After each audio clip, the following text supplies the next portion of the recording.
Yo, what's up guys? In today's video, I'm going to be giving an update on the whole Lonzo Ball situation, also giving an update on all the recent Zach LaVine trade rumors, and talking about those rumors and giving my opinion on those. And later in today's video, throwing up some videos of DeMar DeRozan in the gym this offseason, working out and working on his three-point shot. But before I jump into today's video, make sure you guys are subscribed to the channel. Also leave a quick like below today's video. It takes a second and helps me out a lot, and leave some comments and questions below today's video about all these updates and topics I'm about to jump into. But nonetheless, let's just jump right into this Lonzo Ball situation, because just yesterday a bunch of news and updates did come out on this whole situation. Now, about a week or two ago, AK was talking to the media, and he just pretty much said how this Bulls front office is acting and how they do expect Lonzo Ball to miss all of this upcoming season, and that's not surprising at all. But given that whole situation, some more articles and news just came out, and the Bulls have applied for a disabled player exception worth about $10 million to help upgrade their roster this offseason, according to Shams of The Athletic. And this isn't surprising at all. Now, I am kind of interested in why this Bulls front office did wait so long. Like, why wouldn't they want to get this done, I'd say, right after the NBA draft, so they could have had $10 million more to spend at the start of free agency? You know, maybe they couldn't do it until free agency started. I'm not exactly sure why, but as of right now, that doesn't make sense to me. Now, the Chicago Bulls are already nearly $37 million over the salary cap, and the DPE would give the Bulls a lot more flexibility to continue improving this roster after they decided against starting a rebuild. You know, obviously re-signing Vooch, re-signing Kobe White, and signing Javon Carter the other day. Now, this exception is granted the teams that have a player who is more than likely going to miss the majority of the following season, which I do expect Lonzo Ball to miss. Now, as of right now, this has to go up to the NBA doctors or the league's fitness to play panel to determine the extent of Lonzo Ball's ability and if the Bulls will, I'd say, get approved for this option. Now, I do expect them to. The exception is typically worth half of the injured player's salary. I do expect this to get returned, but who knows how long it's going to take. Like, that's why I said earlier in today's video,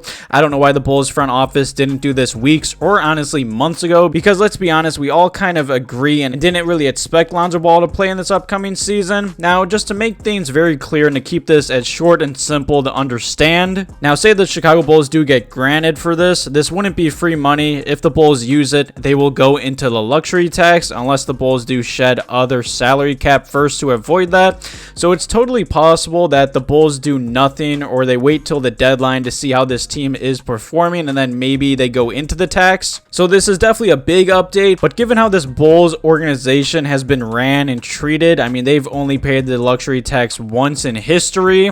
This could be a huge plus for the Bulls. I mean, $10 extra million to add to this roster and sign another player or trade for a player, that's a lot of money. That could be, you know, a really good role player in the NBA adding to this roster.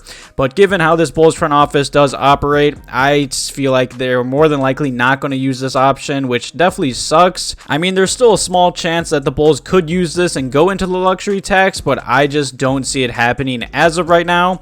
You know, this could be a big update, but given how the Bulls do run business, this is kind of disappointing. It's still expected, but I just don't see the Bulls using it as of today. And the second topic in today's video, I'm going to be talking about all the recent Zach LaVine trade rumors and trade talk, and also giving an update on that whole situation. Now, obviously, in my last video, I was talking about all the James Harden to Chicago Bulls rumors, and there has been a lot of rumors about how the 76ers are interested in Zach LaVine. Now, that's not shocking at all, but with all that being said, Bulls insider Joe Cowley did put out a little update on Twitter just a few days ago, and he did report saying, sources just told me that the Bulls are continuing to take calls on Zach LaVine. This Bulls front office is not making them anymore. There was some reports that came out a few weeks back that the Chicago Bulls were calling other NBA teams about a potential Zach LaVine trade. And then after that, Joe Cowley did continue, and he did report saying that the asking price for Zach LaVine is still huge, and little has changed since the February trade deadline. It also does seem like the Knicks have moved on from the whole Zach LaVine trade situation. I mean, they have been linked to Zach LaVine for a while now also.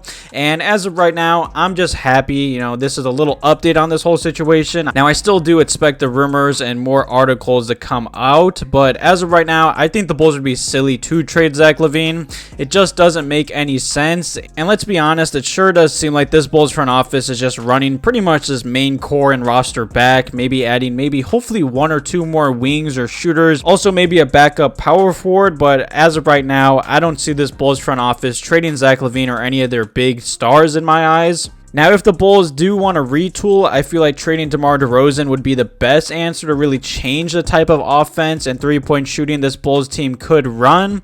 I just don't see any of the Bulls' big three getting traded as of today.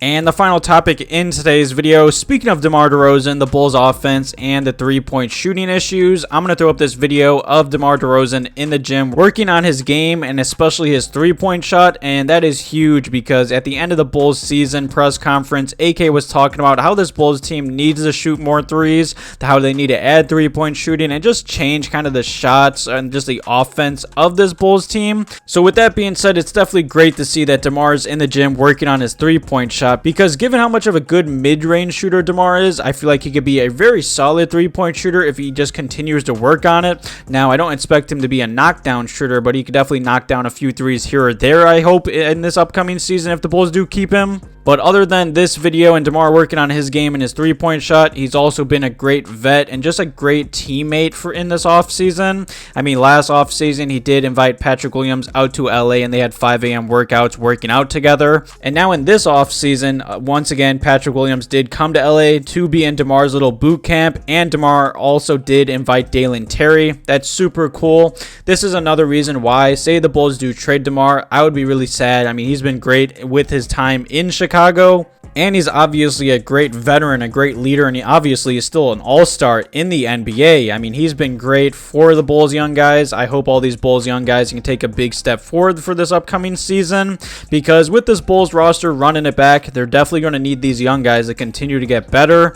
I'm definitely very excited and interested to see what the rest of this Bulls offseason is going to look like. As of right now, it just seems like in my eyes, this Bulls front office is just going to sign a few more players to vet minimums to just round out this roster and just keep this main core, maybe adding one or two more shooters, maybe one backup power forward. That's my predictions, but no matter what this Bulls front office does, I'll definitely have a video out keeping you guys updated. Once again, thank you guys for all the love on the channel and the past few videos. I really do appreciate it. Definitely leave some comments below today's video about all the topics and updates I talked about. Thank you guys for watching today's video. Have a good one.